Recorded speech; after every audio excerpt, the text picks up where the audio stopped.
पावसासंदर्भातल्या काही बातम्या आहेत। भंडारा जिल्ह्यामध्ये गेल्या 3 दिवसांपासून पावसाची संततधार सुरू आहे आणि या पावसामुळे नदी नाले ओसंडून वाहत आहेत। तर काही गावांचा संपर्क देखील तुटलेला आहे। छोट्या नाल्यांवरून पाणी वाहत असल्यामुळे नागरिकांनी रस्ता ओलांडताना काळजी घ्यावी असा इशारा देखील जिल्हा प्रशासनाच्या वतीने देण्यात आलेला आहे। या पावसाची ड्रोनची दृश्य देखील समोर आली आहेत। ड्रोनच्या दृश्यातून या ठिकाणी असलेल्या पूरस्थितीची भीषण परिस्थिती पाहायला मिळते। ड्रोनच्या माध्यमातून घेतलेली ही दृश्य आपण पाहतोय। नागरिकांना सध्या काळजी घेण्याचं आवाहन करण्यात आलंय। भंडारा जिल्ह्यामध्ये मुसळधार पावसाने हजेरी लावलेली आहे। गेल्या 3 दिवसांपासून पावसाची संततधार कायम आहे आणि या संदर्भात अधिक माहिती देत आहेत आमचे प्रतिनिधी रवी सपाटे आपल्यासोबत जोडले गेलेले आहेत। रवी, पावसाची काय सद्यस्थिती? पहा की भंडारा जिल्ह्यात मागील 3 दिवसापासून मुसळधार पाऊस सुरू होता आणि त्यामुळे जनजीवन हा विस्कळीत झाला होता। आणि त्याचप्रमाणे पाहिलं की भंडारा जिल्ह्यातील नदी नाले असो किंवा डॅम हे ओव्हरफ्लो होऊन वाहत होते आणि त्याचप्रमाणे अनेक ठिकाणी 81 ठिकाणचे मार्ग बंद करण्यात आले होते भंडारा। आणि त्याचप्रमाणे पाहिलं की वैनगंगा नदी ओव्हरफ्लो झाल्यामुळे अनेक घरामध्ये पण पाणी गेलेलं आहे। आता सध्याची काल स्थितीपासून भंडारा जिल्ह्याची स्थिती नॉर्मल झालेली आहे। पाऊस थांबलेला आहे आणि सध्याची परिस्थिती नॉर्मल आहे। ठीक आहे रवी, अपडेट घेत राहू। तुर्तास धन्यवाद। चंद्रपूर जिल्ह्यामध्ये वैनगंगा नदीमुळे आलेल्या पुरामुळे हजारो हेक्टर क्षेत्राला मोठा फटका बसलाय। गोसेखुर्द धरणातील विसर्गामुळे वैनगंगा नदीच्या पाणी पातळीत मोठी वाढ झाली आहे आणि या नदीचं पाणी आजूबाजूच्या हजारो हेक्टर शेतात आणि गावांमध्ये पसरलंय। वैनगंगा नदीच्या या पुराची दृश्य ड्रोनमध्ये कैद करण्यात आली आहेत। सध्या या ठिकाणी आलेल्या पुरामुळे ग्रामस्थांनी काळजी घेण्याचं आवाहन करण्यात येते। अधिक माहिती देत आहेत आमचे प्रतिनिधी हैदर शेख आपल्यासोबत जोडले गेलेले आहेत। हैदर, चंद्रपूर जिल्ह्यामध्ये नेमकी काय पावसाची सद्यस्थिती?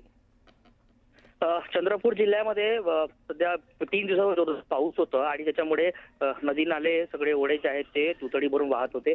यासोबतच जे गोसीखुर्द धरण आहे त्याचे 33 दरवाजे उघडले असल्यामुळे ब्रह्मपुरीला याला मोठा फटका बसलेला आहे।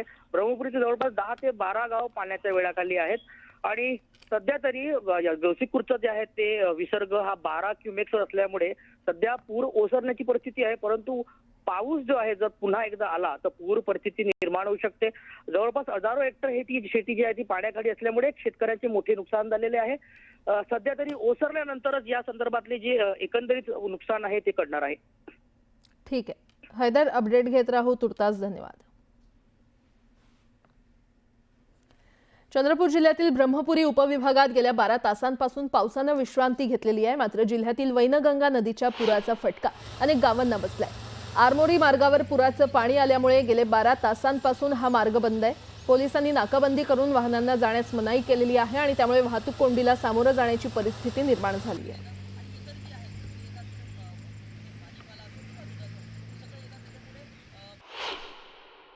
ब्रह्मपुरी तालुक्यात वैनगंगा नदीचा फटका पडलेला आहे। गोसीखुर्दचे 33 दरवाजे उघडले त्याच्यामुळे ब्रह्मपुरी तालुक्यामध्ये पूरजन्य परिस्थिती निर्माण झाली। आता गोसीखुर्दचा जो पाण्याचा विसर्ग आहे तो 12,000 क्युमेक्स पर्यंत आलेला असल्यामुळे सध्या तरी पूर परिस्थिती ओसरायला सुरुवात झालेली आहे। हा जो मार्ग आहे हा आरमोरी रोड आहे गडचिरोलीला जाणारा आणि हा पूर्णपणे बंद आहे। कारण की इथं जो रस्ता आहे तो रस्ता थोडा खाली असल्यामुळे या सगळ्या नाल्याचं पाणी रस्त्यावर आलं आहे। त्यामुळे हा मार्ग बंद करण्यात आला आहे। समोरच इथून साधारण अर्ध्या किलोमीटरवर पोलिसांनी नाकाबंदी केलेली आहे आणि कोणत्याही वाहनाला जाण्यास मनाई केली आहे। परंतु अशा प्रकारे ट्रक्स जे आहेत ते परवानगी नसताना सुद्धा गेल्यामुळे दुसऱ्या बाजूने येत असल्यामुळे अडचणी निर्माण होऊ शकतात। कारण की पाण्याचा स्पीड जो आहे तो वाढत आहे आणि अशा मोठ्या घटना निर्माण होऊ शकतात।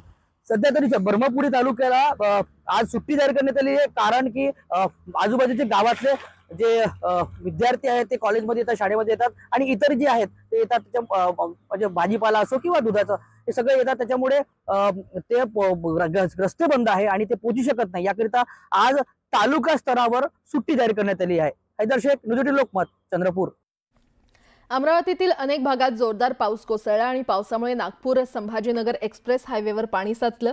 त्यामुळे या मार्गावरील वाहतूक बंद करण्यात आली आहे। धामणगाव तालुक्यातील देवगाव बोरगाव जवळ रस्त्यावर मोठ्या प्रमाणात पाणी साचलं आणि यावेळी महामार्गावर वाहनांच्या रांगा लागल्याचं पाहायला मिळालं।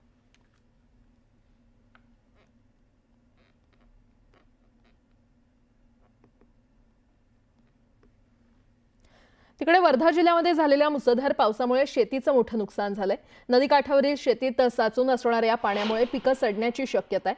दुसऱ्यांदा मुसळधार पावसाचा फटका बसल्यानं शेतकरी अडचणीत सापडलेला आहे.